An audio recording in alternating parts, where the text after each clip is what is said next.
की कविता करिए। मैं कविता जी को प्रणाम करता हूँ। इनकी देशभक्ति की कविता से लोगों के रोंगटे खड़े हो गए। बात ये नहीं कि रोंगटे खड़े हो गए। मेरे शहर में एक बार मैंने इनको 1.5 लाख रुपए दे के बुलाया, ये कविता पढ़ के चली गई। 3 दिन हो गए, लोगों के रोंगटे बैठ ही नहीं रहे, रोंगटे खड़े के खड़े। छोटे छोटे बच्चे चटनी बनियान नहीं पहन पा रहे क्योंकि रोंगटे खड़े उनके। डॉक्टर इतना पैसा लूट रहे, समझ में नहीं आ रही बीमारी। बोले ये बीमारी कौन सी? बोले रोंगटे की।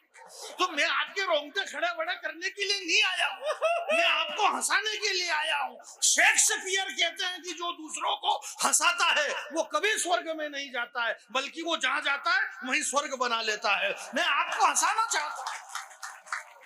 क्या बात कर रहे हैं? हाँ यार, ये कवि लोग ये दे, मतलब मैं आपके बीच में पहली बार आया हूँ टीकमगढ़ में।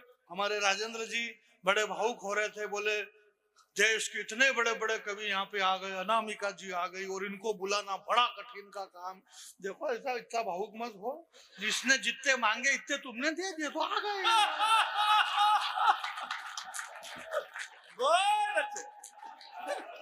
क्या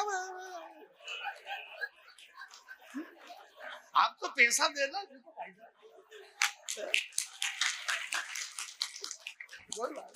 बढ़िया बढ़िया, शांति पकड़ो, सब बढ़िया, धीरे धीरे अच्छा हो जाएगा। मेरा सिर्फ एक ही मिशन है, मैं किसी की आत्मा को ठेस पहुंचाना नहीं चाहता हूँ। हम इस माँ सरस्वती के मंच से एक भी ऐसे शब्द का प्रयोग नहीं कर रहे जिससे किसी की आत्मा को ठेस पहुंचे।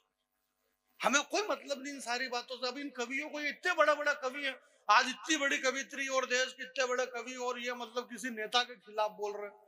वो ये खा गए और भ्रष्टाचार कर गए और सड़क खा गए, चारा खा गए, 10 करोड़ खा गए, 20 करोड़। इससे आपको क्या लेना देना यार? है ना, खुद खा रहे हो ना दूसरे को खाने दे रहे हो, क्या मतलब है यार? हम नहीं खाएंगे तो कौन खाएगा? आप पढ़े लिखे लोग हैं यार, विद्वान लोग इस आगे की शपथ में बैठे हुए। हम इतने विद्वान लोग हैं, हमें यही पता नहीं है कि हम नहीं खाएंगे तो क्या करेंगे? इस देश से नेताजी सुभाष चंद्र बोस चले गए, भगत सिंह चले गए, सुखदेव चले गए, चंद्रशेखर आजाद चले गए, राष्ट्रपिता महात्मा गांधी चले गए। ये क्यों चले गए? क्योंकि इन्होंने कुछ भी नहीं खाया, इसलिए वो चले गए। इस देश में लालू यादव जिंदा, सुरेश कलमाड़ी जिंदा, ए राजा जिंदा, कनीमोजी जिंदा। ये क्यों जिंदा है? क्योंकि इन्होंने खाया है। जो खाएगा वो जिएगा, जो नहीं खाएगा वो मर जाएगा। इसलिए आप खाइए, कोई दिक्कत नहीं है। मैंने थाली के लिए नहीं कहा है।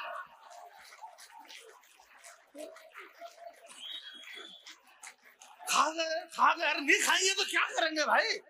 आप खाइए, कोई दिक्कत नहीं है। हिंदुस्तान की संपत्ति सरकारी संपत्ति है, इसमें सबको अधिकार है। आप खाओ पियो ऐश करो, बस संसद में घाटे का बजट मत पेश करो। और ये कौन चिल्ला रहा कि खा गए?